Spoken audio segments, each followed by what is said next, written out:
A grimy waif interrupts Millionaire's wedding, but when they discover the reason, everyone is shocked. Rate my story from 0 to 10 in the comments. Your opinion is very important, and subscribe to my channel to support my work. I'm counting on your help. The scream echoed through the majestic historic church like a lightning bolt across a serene sky, abruptly interrupting the ceremony that had gathered the elite of the big city. The small, dirty figure burst through the ornate gates, her bare feet leaving muddy tracks on the polished marble as she ran desperately toward the altar decorated with white and gold flowers. The 30-year-old widowed millionaire, whose fortune built through Wall Street stock investments had made him a legend in business circles, stood paralyzed before the altar. His matinee idol looks had graced magazine covers, but nothing had prepared him for this unexpected interruption. The guests, dressed in gowns and tuxedos that cost more than many annual salaries, whispered in shock as they watched the surreal scene unfold. The 4-year-old street urchin, whose frail appearance made her look barely 2 due to severe malnutrition, pointed a trembling finger at the figure veiled at the altar. Her tattered clothes contrasted brutally with the opulence of the surroundings, and her voice, hoarse from shouting in the streets, echoed through the nave with desperate urgency. "She's not the real bride! She's not!" the little girl cried, her words cutting through the tense silence like a blade. The church security guards moved to remove her, but something in the intensity of her desperation made the millionaire raise his hand, ordering them to stop. The woman at the altar remained motionless, the veil completely covering her face, while the priest looked confused between the couple and the intruding child. The billionaire felt his heart pound, a strange feeling that something was deeply wrong hanging over him like a dark cloud. When the girl managed to get close enough and with a desperate movement tore the veil from the supposed bride, a sepulchral silence filled the church. The face revealed was a mask of horror. Old burns had completely disfigured the woman's features, creating a grotesque appearance that made several guests recoil in shock. The impostor tried to cover her face with her hands, but it was too late. Her identity had been exposed before hundreds of witnesses. The millionaire, whose net worth seemed endless, felt for the first time in his life a sense of absolute powerlessness. Where was his real bride?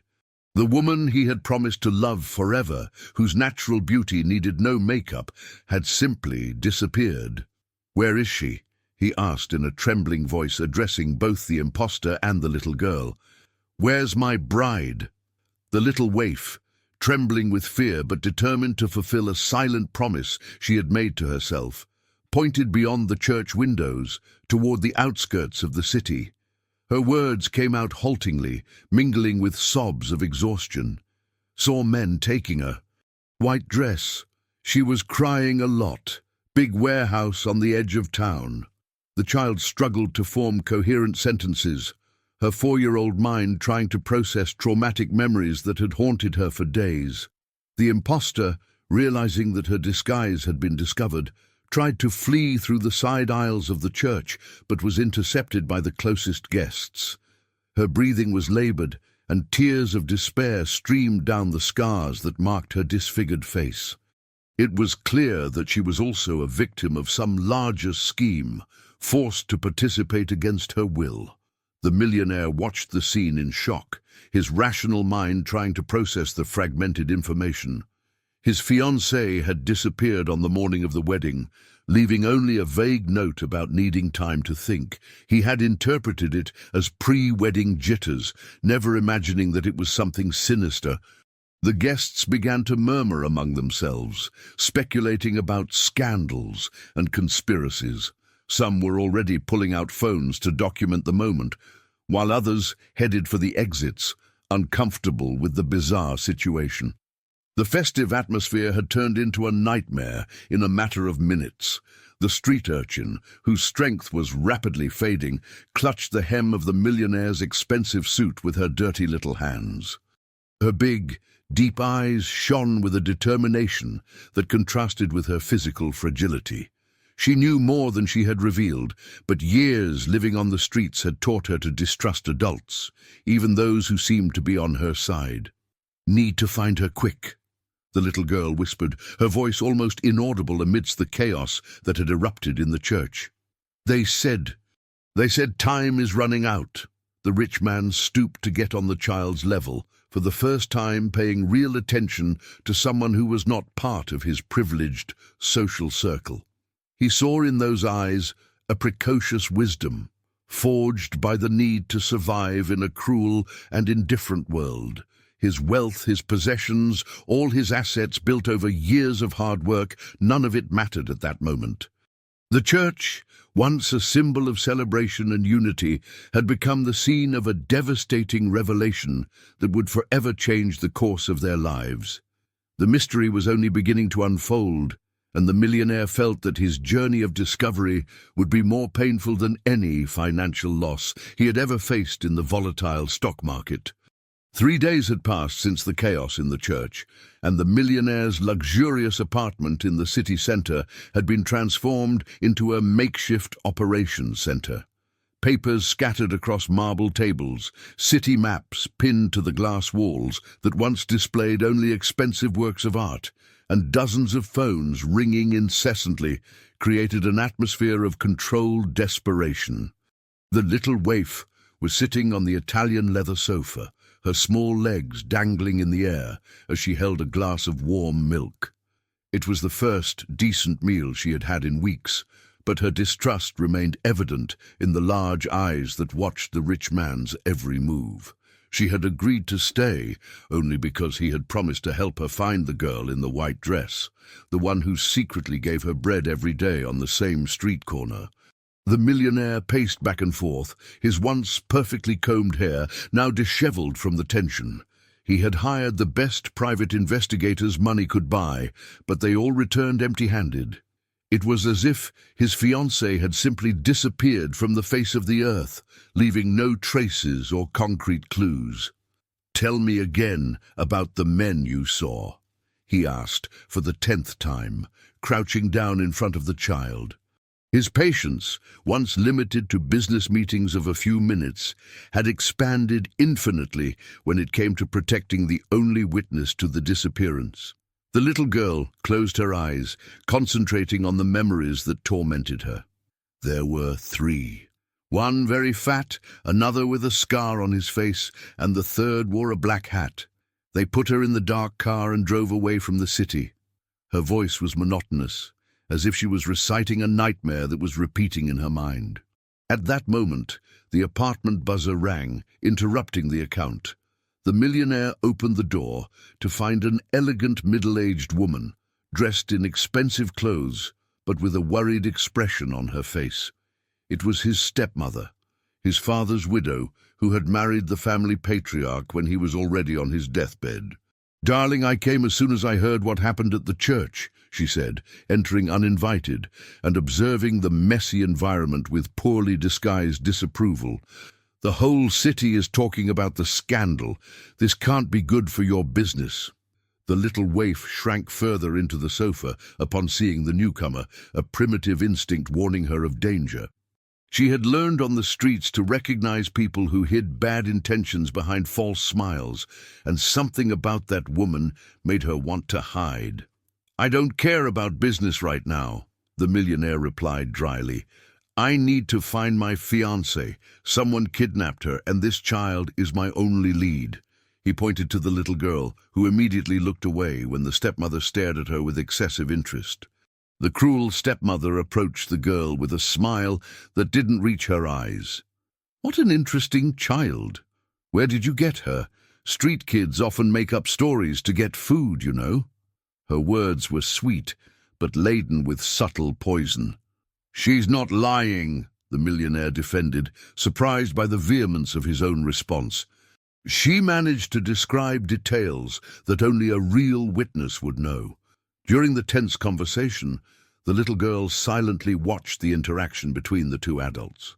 Her street survival experience had sharpened her ability to read people, and she noticed how the stepmother asked too many specific questions, as if she already knew more than she was letting on.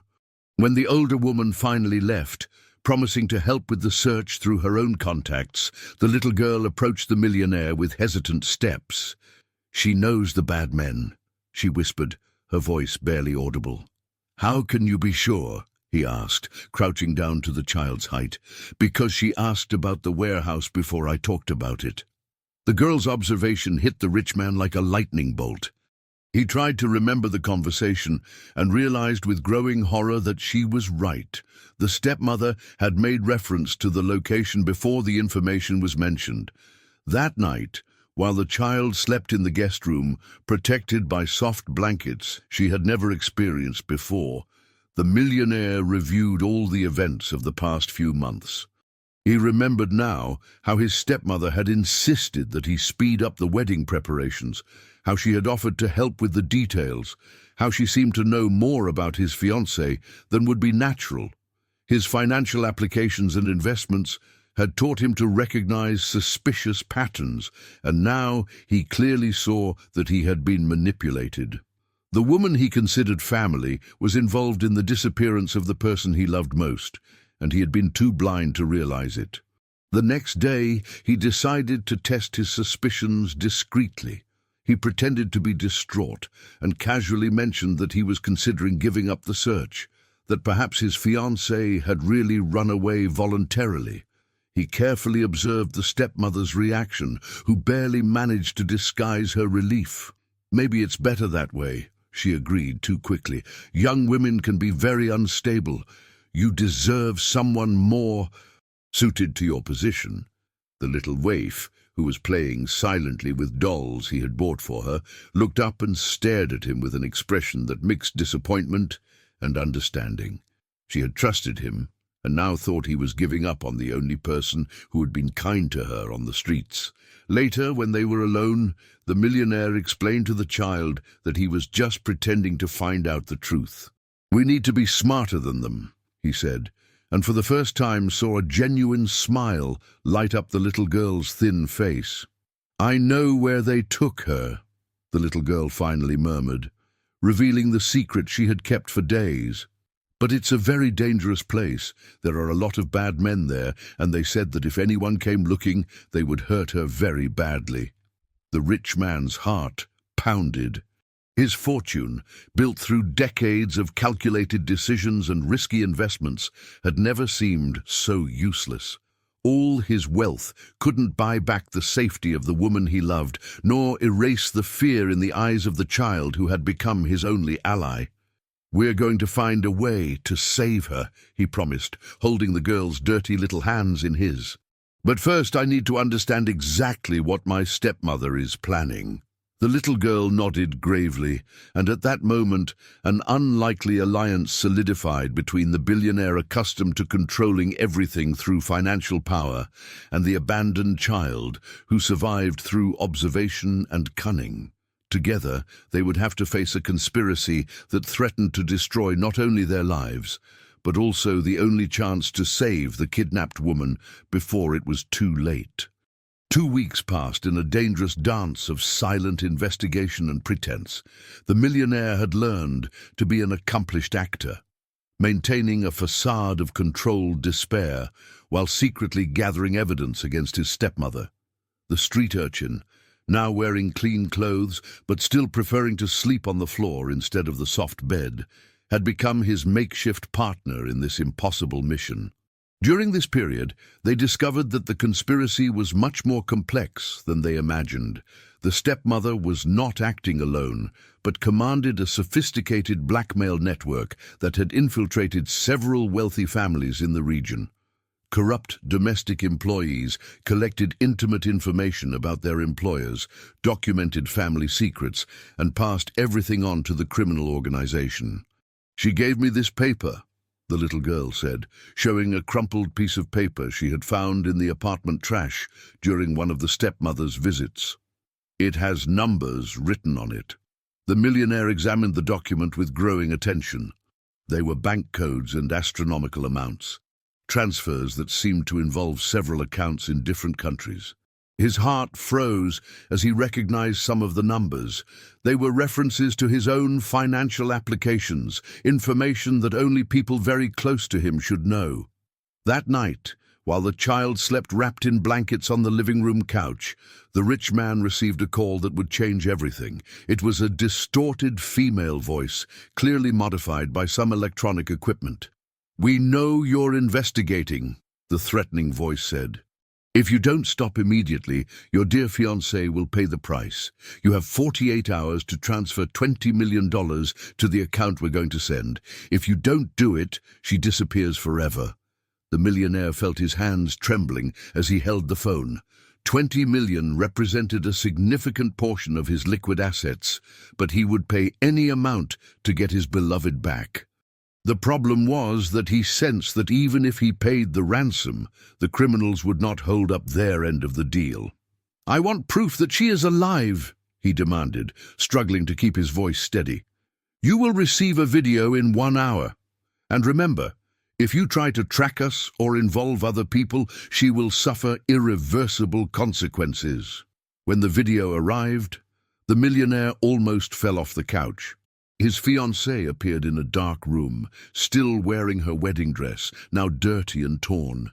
Her eyes were red from crying, but there was something strange in her expression, a subtle determination that he knew well. "I'm fine," she said to the camera, but her words seemed carefully chosen. "I've chosen to start a new life away from everyone. Don't try to find me. It's better this way." But her eyes conveyed a completely different message, and the millionaire realized that she was trying to communicate something through blinks and subtle movements. The little waif, who had woken up to the sound of the phone, watched the video with unusual attention for a 4-year-old. "She's lying," she declared with absolute certainty. "Sad people move their hands different. She wants you to know she's lying." The rich man looked at the little girl with growing admiration. Her life on the streets had given her an extraordinary ability to read body language and detect lies, survival skills that were now proving invaluable. "Do you recognize the place where she is?" he asked, showing the video again. The child studied every detail of the image with intense concentration. "It's the same warehouse," she finally whispered. "It has that stain on the wall that looks like a little bird. I remember because I drew one just like it in my head when I saw it." At that moment, the apartment door opened silently. The stepmother entered using her spare key, clearly not expecting to find anyone awake at this late hour of the night. Her expression quickly changed from surprise to something much more sinister when she saw the video paused on the computer screen. "What a coincidence you're watching this," she said, her voice losing all pretense of motherly kindness. "Saved me the trouble of having to show it to you." The millionaire felt the blood run cold in his veins. His stepmother was no longer pretending, and the mask of familiar concern had fallen completely. The little waif hid behind him, her survival instincts alerting her to imminent danger. "It was you from the beginning," he stated, not as a question, but as a painful realization. "Of course it was me," she laughed bitterly. "Did you really think that insipid little thing deserved all this fortune? That she deserved to build a family with the wealth that should be mine by right?" Her eyes gleamed with an envy that had festered for years. The stepmother then revealed the full extent of her plan.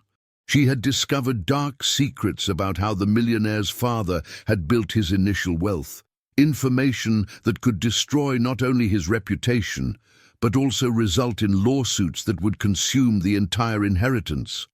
"Your dear daddy wasn't the upstanding man you thought he was," she continued with calculated cruelty. "His first investments were financed with money stolen from defenseless retirees. If this information leaks, you will not only lose your fortune, but also your freedom." The millionaire felt the world collapsing around him. His whole life had been built on a lie, and now the woman who should protect him as family was using this devastating discovery to destroy him completely. "What do you want?" he asked, his voice coming out weaker than he would have liked. "I want everything. she replied simply. The entire inheritance, all the companies, all the investments. In exchange, your little fiancé comes home safe and sound, and the secrets about your father stay buried forever. The little waif discreetly pulled on the millionaire's shirt and whispered something almost inaudible in his ear. She had recognized something in the background of the video, a detail that could be the key to locating the captivity. There's a transmission tower behind her, the child murmured. There's only one like that near the warehouses. I know where it is. The rich man made a supreme effort to keep his expression neutral as he processed this crucial information. His makeshift partner had given him the only advantage they had, but now they needed to get out of that apartment alive in order to use it. I need time to organize the transfers, he said to the stepmother, feigning complete defeat. $20 million doesn't move overnight without raising suspicions. The cruel stepmother smiled with satisfaction, believing that she had finally broken his resistance. You have until tomorrow night, and don't forget, any attempt to cheat will cost your dear fiancé dearly. After she left, the millionaire and the little waif remained silent for long minutes, processing the magnitude of the betrayal and the danger they faced. All the wealth in the world could not buy a simple way out of that situation, but perhaps the courage of an abandoned child and the determination of a desperate man were enough to face the evil that threatened them. The dawn brought with it an iron determination that the millionaire had never experienced before. He and the little waif had spent the night elaborating a desperate plan based on the only advantage they possessed, the element of surprise and the information about the location of the transmission tower. Remember what we agreed on? He asked, crouching down in front of the child, who was now wearing dark clothes and new sneakers, equipment necessary for the risky mission they would undertake. The little girl nodded gravely, her precocious maturity more evident than ever. I stay hidden and watch. If something goes wrong, I run to the road and ask the truckers for help. She had insisted on accompanying him, arguing that she knew the hiding places around the warehouses better and that he would need her trained eyes to detect dangers. During the morning, the millionaire made the bank transfers that the stepmother demanded, but in an intelligent way. He divided the amount into several temporary accounts that could be blocked remotely through his cell phone. His experience with cryptocurrency investments had taught him about reversible transactions and security systems that were now proving useful in unexpected ways. At 2 in the afternoon, they drove to the outskirts of the city, where abandoned industrial complexes spread like scars on the urban landscape. The girl guided with surprising precision, pointing directions through landmarks that only she could recognize. A specific tree, a faded graffiti, the peculiar shape of a hole in the fence. There, she whispered, pointing to a set of warehouses surrounded by high walls. The transmission tower rose majestically behind the buildings, confirming that they had found the correct location. What they discovered through careful observation exceeded their worst expectations. The complex was not just a makeshift captivity, but a sophisticated blackmail operation that had been running for years. Several luxury cars were parked outside, suggesting that other wealthy families were also being extorted simultaneously. There are a lot of important people being controlled here, the millionaire murmured, recognizing some license plates belonging to well-known businessmen in the city. While they waited for the right moment to act, the little waif made a discovery that would change everything. Observing through a crack in the fence, she saw a familiar figure. The disfigured woman, who had appeared on the altar as an imposter, was cleaning windows in one of the warehouses, clearly working as a forced employee. The girl with the hurt face is here too, the child whispered. She's not bad. She's trapped just like your fiancé. This revelation added a layer of complexity to the situation. It was not just about saving one person, but about freeing multiple victims from an exploitation scheme that had grown far beyond what they imagined. When night fell, the millionaire and his little partner approached the perimeter. The rich man had exchanged his expensive suits for dark and simple clothes, but still moved with the stiffness of someone who had never needed to hide or crawl. The girl, on the other hand, glided through the shadows with the fluidity of someone for whom stealth was a matter of survival. It was she who first heard the voices coming from the main warehouse. Through a broken window, they managed to peek inside and saw a group of men counting money and discussing future operations. The stepmother was present, clearly in command of the operation, dictating orders with absolute authority. "Tomorrow we transfer the two women to the second location," she said. "If the payments don't arrive in full by then, they disappear permanently." The millionaire's heart pounded. There were two women being held there, and both were in imminent danger. Through silent gestures, the girl indicated a back entrance that seemed less guarded. Infiltrating the complex proved easier than they expected, mainly because the criminals were focused on counting their profits and planning future expansions. The millionaire followed the girl through dark corridors and abandoned rooms, completely trusting in her ability to navigate dangerous environments. They found the two women in a room at the back of the second warehouse. The fiancée was tied up but conscious, her eyes shining with desperate hope when she recognized her intended. The disfigured woman was huddled in a corner, clearly in a state of shock after months of captivity. "I knew you would come," the fiancée whispered when the millionaire cut her ropes. "I tried to leave clues in the video, signs that only you would understand." The big revelation came when the disfigured woman raised her eyes and spoke for the first time. "She saved me," she said in a hoarse voice, pointing to the fiancé. "When she found out that I was also a prisoner, she started planning our escape. She is much stronger than she seems."